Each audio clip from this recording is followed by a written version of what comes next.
देखिए, प्रकृति की नियति एकदम साफ है। मोदी जी के नेतृत्व में हम जिस दिशा में आगे बढ़ रहे हैं, ये सिर्फ मोदी जी नहीं है, ये मोदी जी नियति के बड़े परिवर्तन का एक माध्यम है। कैसे? 1901 में 1 जनवरी 1901 को इस देश में किसकी सरकार थी? पूरे देश में अंग्रेजों की। 1 जनवरी 1951 को इस देश में किसकी सरकार थी? पूरे देश में कांग्रेस की।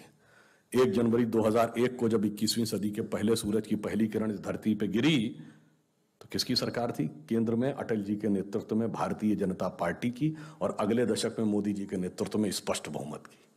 मतलब बहुत साफ है कि 19वीं सदी अंग्रेज की थी, 20वीं सदी कांग्रेस की थी, और 21वीं सदी भारतीय जनता पार्टी की। और बिल्कुल आप इसको ऐसे समझिए कि हम वो सारे काम कर रहे हैं कि स्वतंत्रता के बाद, जब तक कहते थे ना, उगा सूर्य कैसा कहो मुक्ति का ये उजाला करोड़ों घरों में ना पहुंचा, मोदी जी ने आने के बाद सबसे पहले क्या किया? बिगेस्ट फाइनेंशियल इंक्लूजन, 42 करोड़ लोगों को जोड़ा। फिर क्या किया? Biggest food grain distribution, biggest vaccination, biggest health care program. Ujjwala Yojana में चाहे गरीब महिलाओं को गैस देना हो, शौचालय देना हो, घर देना हो, पहले समाज के सबसे कमजोर तबके को सशक्त किया, फिर इस देश को सशक्त किया। डिफेंस प्रोडक्शन में पहली बार यह देश आत्मनिर्भर हो रहा है। और मजे की बात यह कि मैं तो उत्तर प्रदेश से आता हूं, 2 डिफेंस कॉरिडोर हैं तमिलनाडु में और यूपी में।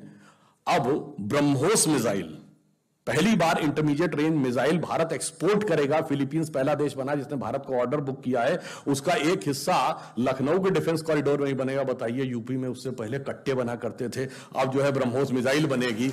इतना बड़ा परिवर्तन आपको आता हुआ दिखाई पड़ रहा है। ये हमने चाहे जमीन से परिवर्तन हो और चाहे सोच में परिवर्तन हो, कि काशी विश्वनाथ भी उठते हुए दिख रहे हैं, राम मंदिर की पताका भी दिख रही है, और फिर चाहे केदारनाथ में शंकराचार्य जी की मूर्ति हो, या तेलंगाना में रामानुजाचार्य जी की मूर्ति हो, या गुजरात में हनुमान जी की मूर्ति हो। और बदलाव देखिए कितना बड़ा आ रहा है, कि मैंने कहा ना कि ममता जी चंडी पाठ कर रही हैं, प्रियंका जी देवी स्तुति कर रही हैं, केजरीवाल हनुमान चालीसा पढ़ रहे हैं, और अखिलेश यादव को तो सपने में भगवान नजर आ रहे हैं। उसके बाद लोग कहते हैं परिवर्तन नहीं दिख रहा है। साहब, बदले बदले मेरे सरकार नजर आते हैं, क्योंकि दिल्ली में बैठे हुए मोदी सरकार नजर आते हैं। इसीलिए मैं कह रहा हूं, यह काल चक्र का परिवर्तन है। कोई आपसे कुछ भी बहस करे, कह दो भाई तुझे काल चक्र के साथ आना हो तो आ जा, नहीं आना हो तो तुम्हारी नियति है, क्योंकि यह तो तय है कि यह भविष्य में होना। मगर बस एक बात ध्यान रखिए, भगवान कृष्ण ने सारा उपदेश दिया था गीता का, उसके बाद भी क्या अर्जुन को कॉन्फिडेंस आ गया था? नहीं आया था ना। उसने कहा महाराज सब कुछ ठीक है, पर कैसे इतने शक्तिशाली लोग कैसे लड़ेंगे? तो फिर भगवान को विराट रूप दिखाना पड़ा था। और उसके बाद उन्होंने कहा देखो, ये तो नियति ने तय कर रखा है कि तुम्हें सिंहासन में बैठना, बाकी सबको भूमि पे पड़ा होना है। तो उन्होंने कहा महाराज जब ये तय है तो फिर आप पलक झपकाइए, मैं सिंहासन बैठा हूंगा और बाकी भूमि पे होंगे, फिर काहे बात का रक्तपात? उन्होंने कहा तय तो है, पर मिलेगा कर्म के सिद्धांत के अनुसार ही। तो उसी प्रकार भगवान ने नियति तो दिखा दी है, बस आपको कर्म करना है। जैसे आपके मोबाइल में कोई गाना टेप है तो बजेगा तो वही जो टेप है, पर एक बार पुश तो करना पड़ेगा ना। तो बस उंगली का सही प्रयोग करते रहेंगे और सबको प्रेरित करते रहेंगे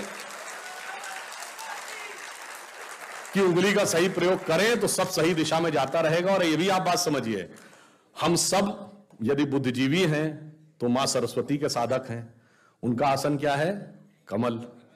और दूसरी आवश्यकता आजकल मां लक्ष्मी की रहती है, उनका आसन क्या है? कमल। तो कमल जितना मजबूती से खिला रहेगा, समझिए उतना ही सरस्वती जी और लक्ष्मी जी दोनों की कृपा रहेगी। तो इसमें आप इसको विधिवत समझिए। और एक और जो परिवर्तन आया देश में वह भी समझिए कि इससे पहले हमें सॉफ्ट स्टेट माना जाता था।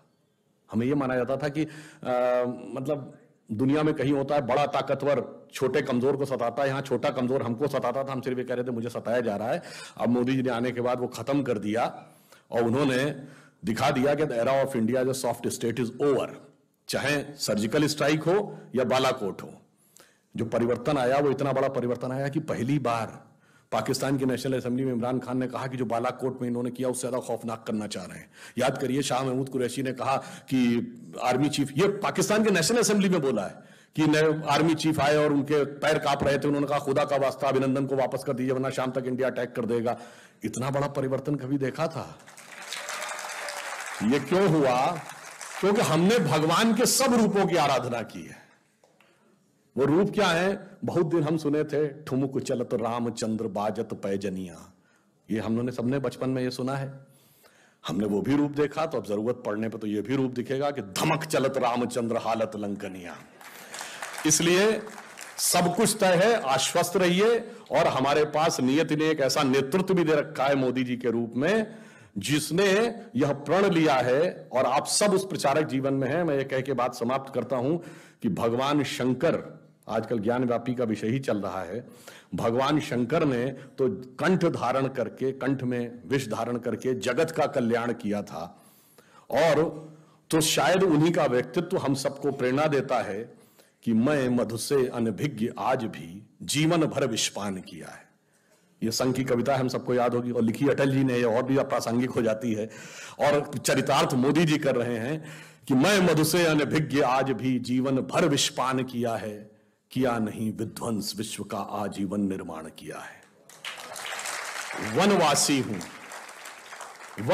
हूं, दीन दुखी मानव के दिल में रहता हूं, सन्यासी हूं, पर वैभव से दुनिया की झोली भरता हूं, शूल भरे कंटक पथ पर जीवन भर अभियान किया है, किया नहीं विध्वंस विश्व का आजीवन निर्माण किया है।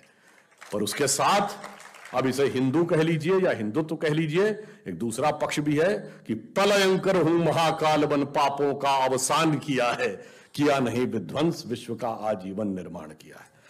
इसलिए मैं ये कहते हुए अपना निवेदन समाप्त करता हूं कि हमारा स्वर्णिम भविष्य प्रतीक्षा कर रहा है। गौरवशाली अतीत हमें प्रेरणा दे रहा है। गौरवशाली था भूत, भविष्य भी महान है, अगर संभालें आप उसे जो वर्तमान है। धन्यवाद।